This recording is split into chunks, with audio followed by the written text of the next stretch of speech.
So as we continue this story, we have more evidence of what's going on in Peru. This video here is titled, "This Man in Peru Just Revealed More Evidence Today About the Entity That Landed in Peru." Let's check it out.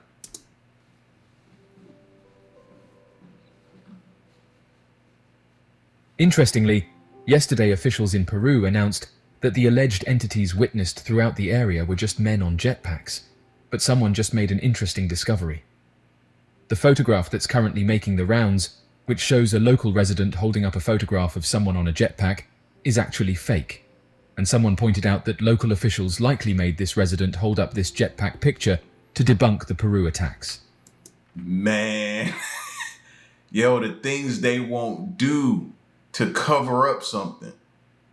You know, these cover-ups are just starting to get hilarious to me at this point. You know, the whole smear campaign with the pilots from the Congress hearing, from the UAP hearings, that's getting out of hand. Now this stuff is getting crazy, y'all. People are now certain that this was done in order to downplay what's happening in Peru. Those who have been investigating this story have said that the jetpack theory now lacks any credibility. Oddly enough, some residents have said that military officials have been seen throughout the area and said that it's like they are searching for something.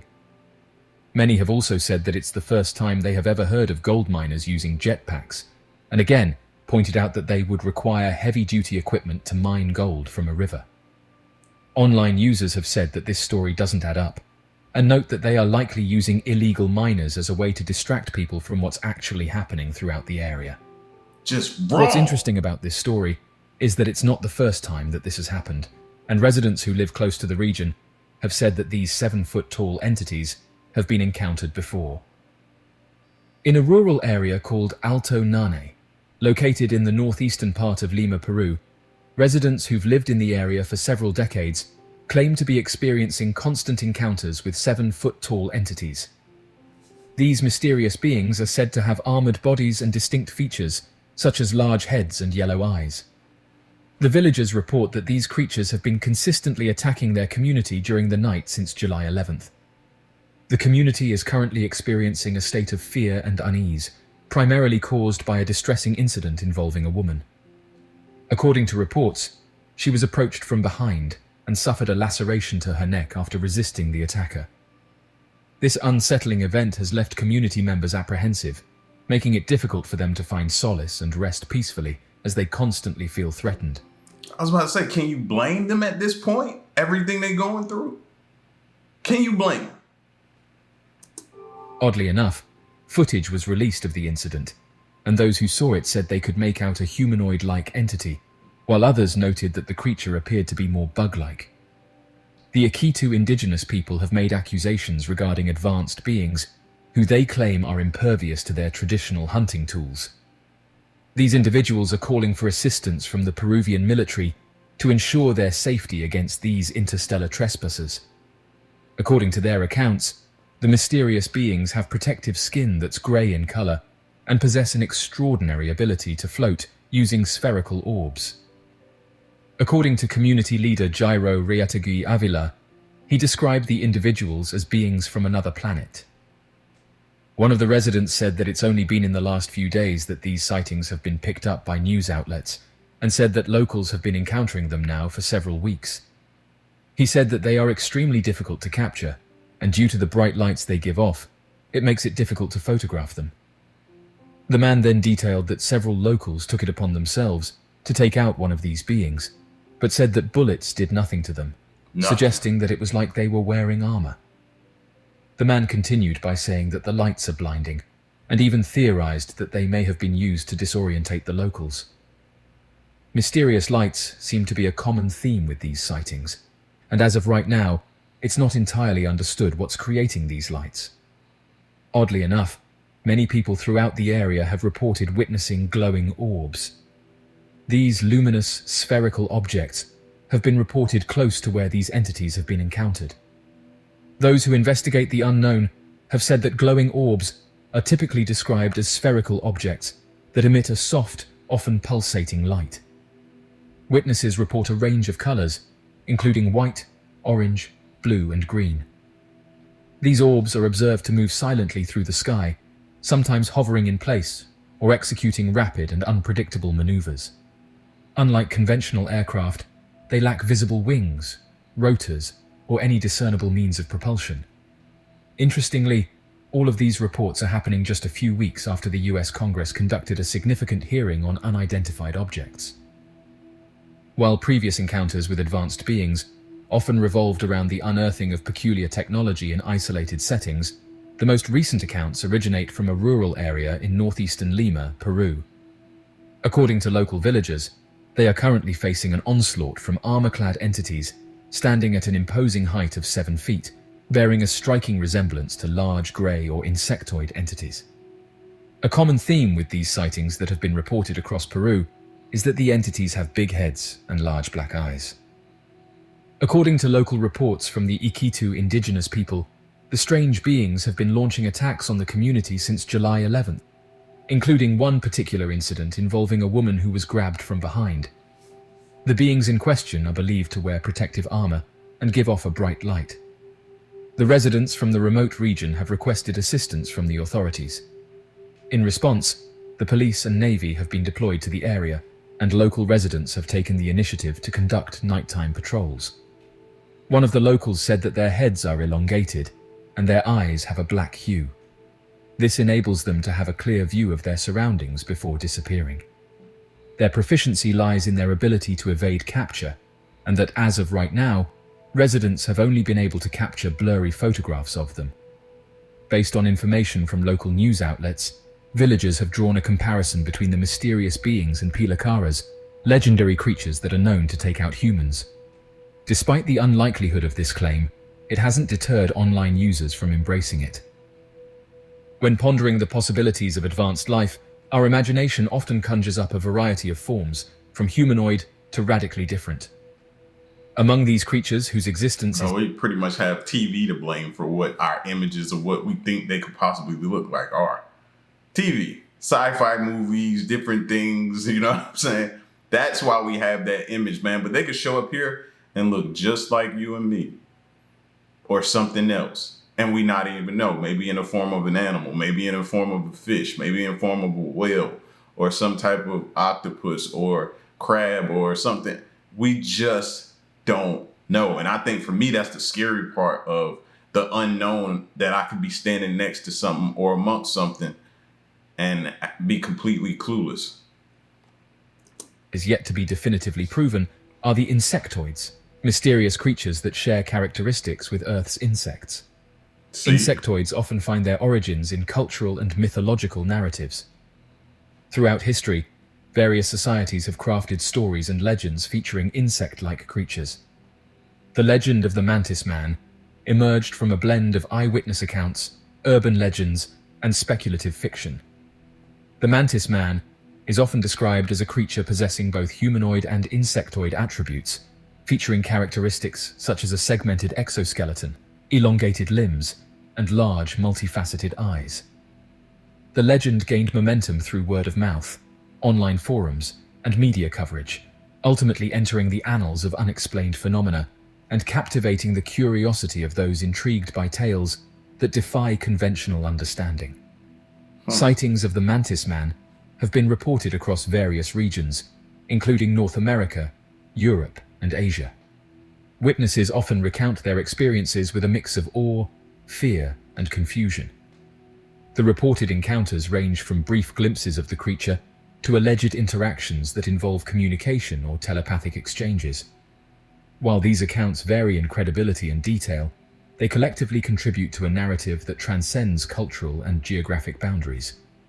The universality of the mantis man legend prompts us to consider the possibility of shared human experiences that transcend the limits of our individual perspectives.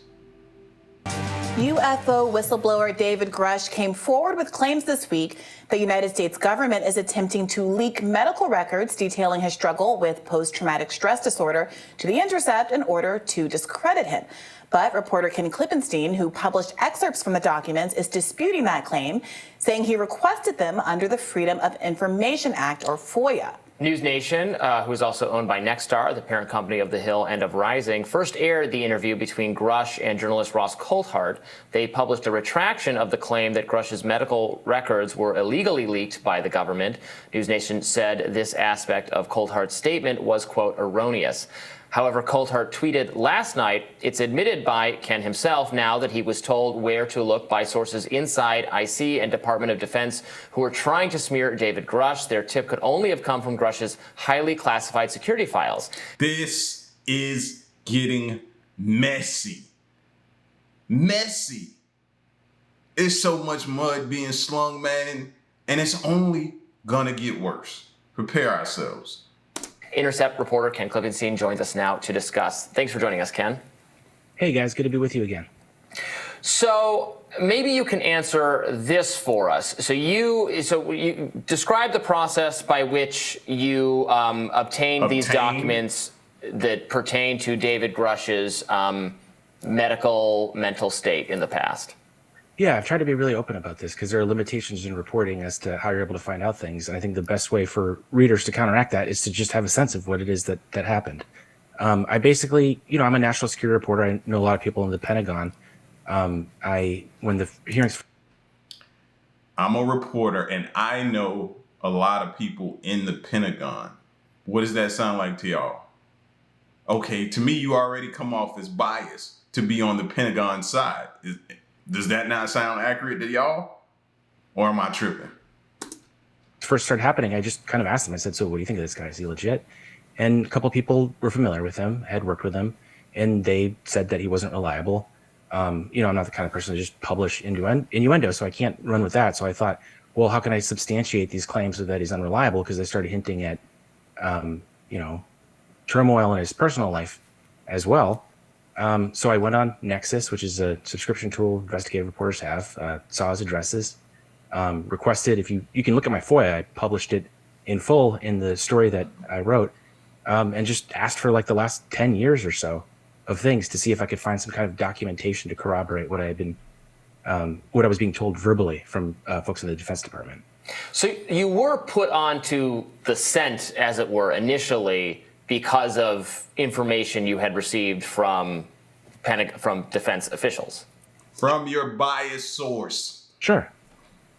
Yeah, it's interesting because part of the narrative up until this point, bolstering Grusch's credibility, has been the fact that he is very well respected by those same national security officials, that he is in good standing, that he has a security clearance, that he has had a laudable career within that very agency. I mean, how do you reconcile how people within that industry liking him as being framed to bolster him versus some people in his sector finding him to be not credible, as being characterized as fundamentally a smear, as opposed to something that is potentially offering real insight as to the credibility of his secondhand claims about having awareness of UFOs or alien crafts or aliens themselves?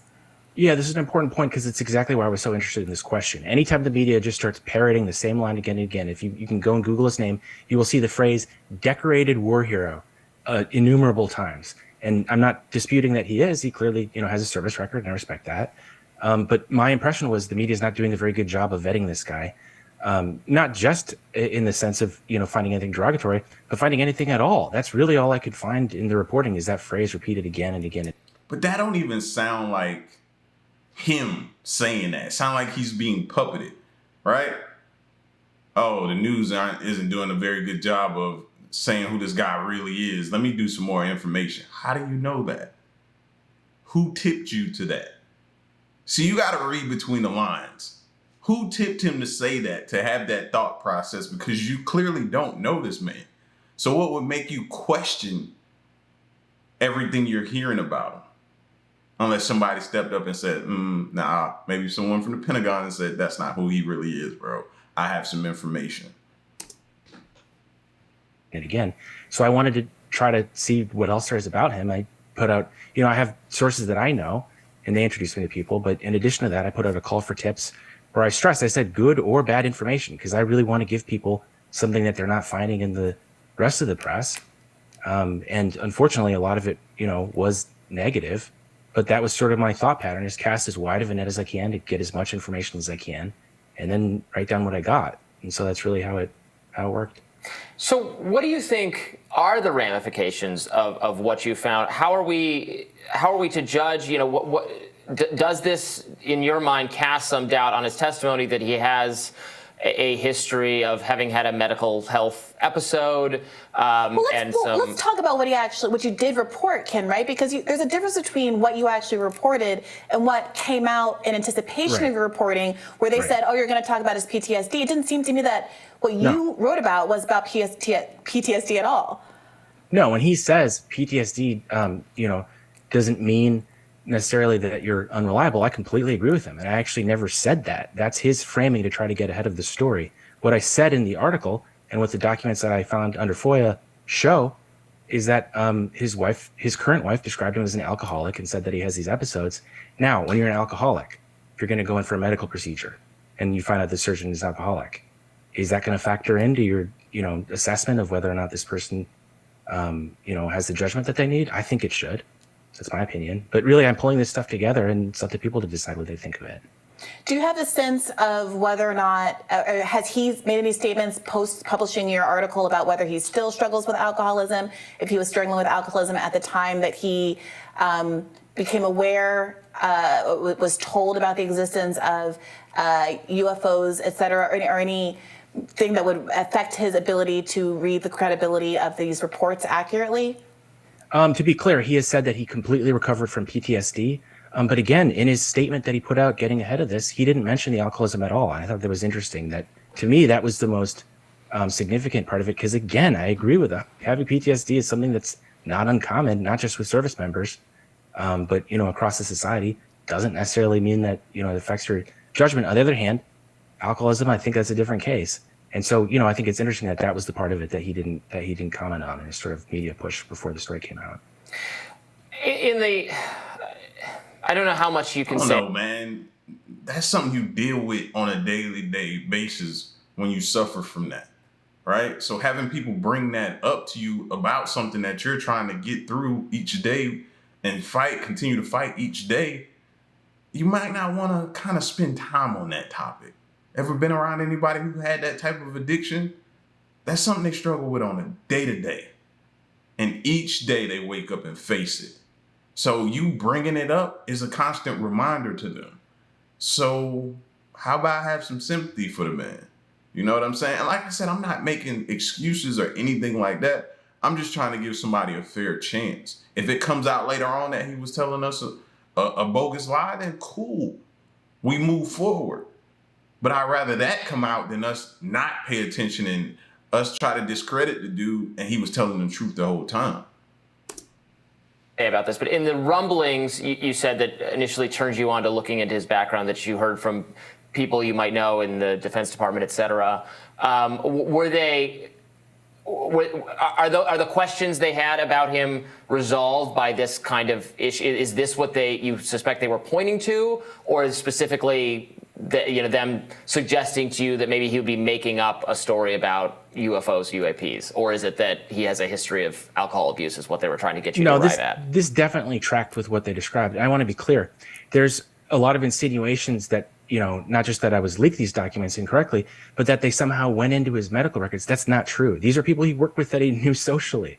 Just like how when you go to work, you have friends and colleagues that you just know things about them. It doesn't mean they went into some super secret database to pull something out. That's not, I guess that could happen, but that's not how this happened. This was just, my process tends to be find low and mid-level people, because those tend to be the ones with the least political skin in the game. And because of that, they're going to be the most candid and honest, and try to ask as many of them what they think. And just like in science, you want a big sample size so that you can get a more accurate depiction. And so these documents, yes, it essentially corroborated pretty much what they were saying, but in sort of broader, less specific terms. Yeah, I definitely am holding on to all of Robbie's D&D dirt for the day that he finally crosses me. Oh, God. But I do just want to read, because specifically, people, I think, will rightly question the probative value of some of the details of what you published, but I do think it's worth just getting it out for the record here in the context of this segment, in case people don't read the whole article, and they should. It's over on the Intercept. But you write, Police records obtained by The Intercept under the Virginia Freedom of Information Act revealed that on October 1st, 2018, Grusch was committed to a mental health facility based in part on a report that he, quote, made a suicidal statement, end quote, after Grusch's wife told him he was an alcoholic and suggested that he get help. Quote, husband asked complainant to kill him, end quote, a police incident report produced by the Loudoun County Sheriff states. He is very angry, guns are locked up. Okay, so to the extent, I mean, let me ask you, you have acknowledged that you personally are not inclined to believe this alien stuff is real, but yes. Even if you were, do you think that someone having suicidal... So how, if he doesn't even believe or want to give the guy a chance, how can we believe any type of article that he puts out about him? Isn't that going to be to basically try to point us in the direction of saying this can't be real, this is not possible, this is all BS that he's spewing to us? You know what I mean? I need somebody who's more in the middle, who is intrigued and curious about whether or not they're here, and who's also skeptical at the same time. That way we know he's not influenced by either side. That's what type of people we need to talk to, reporters that are doing their digging and researching and information finding. Those are the ones we need to pay attention to. Thoughts at one point in their life of being an alcohol or struggling with alcoholism, of having a violent home altercation, is really probative of having been made aware of or having reason to believe that the government is hiding information about extraterrestrial life. Well, all the things you just listed are things that the intelligence community explicitly vets people for because they think that it means something about their reliability. And so, if you're asking me that question, what I personally think, I'm not trying to be evasive. I do genuinely think the public has to decide. And that's the whole point of this, is he's making, really extraordinary claims and basing them on sources that he has, not stuff he's seen firsthand. So I think it's important for that reason. But to answer your question directly, what do I think? Yeah, I agree with the intelligence community. I think it makes sense that they vet for those kind of things as part of a mosaic of a person's life. None of this is dispositive. I don't think anyone can't come back from, any mistake, basically. And you do note in your story, it's your headline, that while this was looked into by intelligence officials, it did not affect, in their judgment, his security clearance. That's right. He kept his clearance. What do you make of that? Because you also know in your story that we know that people have had their security clearance stripped for much more minor infractions. For example, there were all those people hired by the Biden administration who admitted to marijuana use in states where marijuana use is legal because Joe Biden represented that he was going to, declassify marijuana and was going to be a much more progressive candidate in that respect. And then that wasn't the case, and they had their access stripped or their standing stripped. What do you make of the choice of the intelligence agency to not have done the same for Grusch, especially given that he and his supporters have really touted his security clearances as a hallmark of his credibility? I think that